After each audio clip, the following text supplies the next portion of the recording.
Alright, we're going to shoot this a second time. Hexy hasn't shot a gameplay video in a while, but let's get back to Moscow 1941. 4.5 turns in.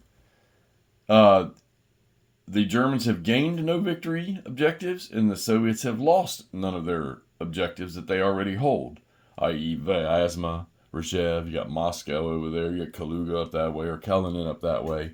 The Germans are pushing. You'll notice now that my Soviet front line has a large gap to where the German front line is. And you'll notice that all this dark green German stuff, that's all infantry divisions. And the reason for that is because I pushed out with these Panzer divisions and we're starting to drive down the road here and start heading for Moscow. And I realized there's no way they'll never survive that. They'll be too far out, typical. So I decided to turn left and cut back towards Vyazma and see if we couldn't encircle a bunch of Russians. Well, the Panzers did. They actually got in there and cut them off. But the thing about supply is, supply's not determined till the final phase of a player's segment of a turn, which is the recovery phase. And then that's when you determine it. Now, the downfall to that is if you got a unit that's fatigued, he loses a step. Okay? And the Russian units, once they flip, or they lose one step, if they lose a second step, you replace them with a remnant unit, no matter what they are. Germans have 2 steps they can lose. So all these white stripe units, those are fatigued units. If you're on the attack and it calls for a number, which is losses or hexes to retreat, and you're the attacker, you have to take those as losses. You can't retreat. If you take a fatigue result, only one attacking unit has to fatigue. If you have a stack of defenders that you're attacking and they receive a fatigue result, they have to fatigue everybody. But if they have a loss result, they can choose to retreat instead of take the loss. Unless they're a fatigued unit, then they have to take their losses instead. So, nice little mix of combat results and how you apply them. So, these Panzer divisions are really, really elite. You can spend IPs to recover fatigue. You can spend an IP if you get a fatigue result in combat. And you can spend an IP to reverse the fatigue right after the combat. So you can actually fight, burn an IP, and to kill the fatigue off it. Now, with the supply rule being determined at the end of recovery, the last 2 phases have been both Soviet, the end of the last turn and the start of this turn. All right, so these German Panzer divisions that were cut off in here, they're still in supply until their phase is coming up now until they get to recovery. And how you trace supply is from a unit to a headquarters or straight to a supply source if they can reach it. And then from a headquarters to a supply source, which is usually marked or is off the edge of the maps. I think the Soviets are marked. No, they're not. Okay.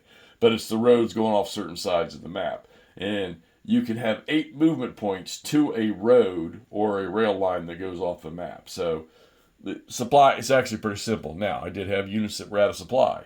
And as you can see right here, these 2 guys are. Well, when you check supply, if you are fatigued, and you are out of supply, and then you go out of supply again, you take a step loss.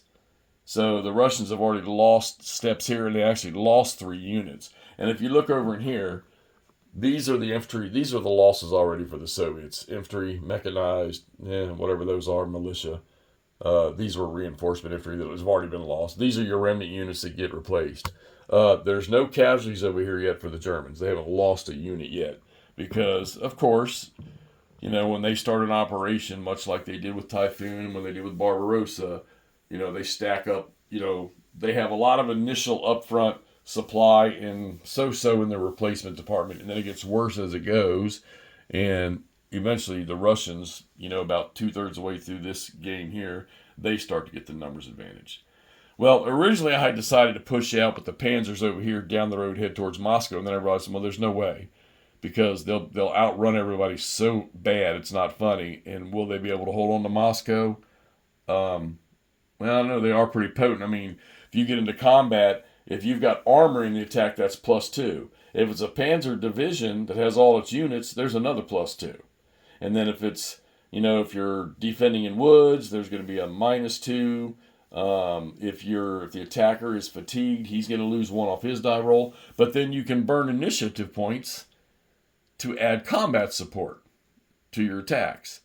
However, your dice roll modifiers cannot be higher than +4 or lower than -4.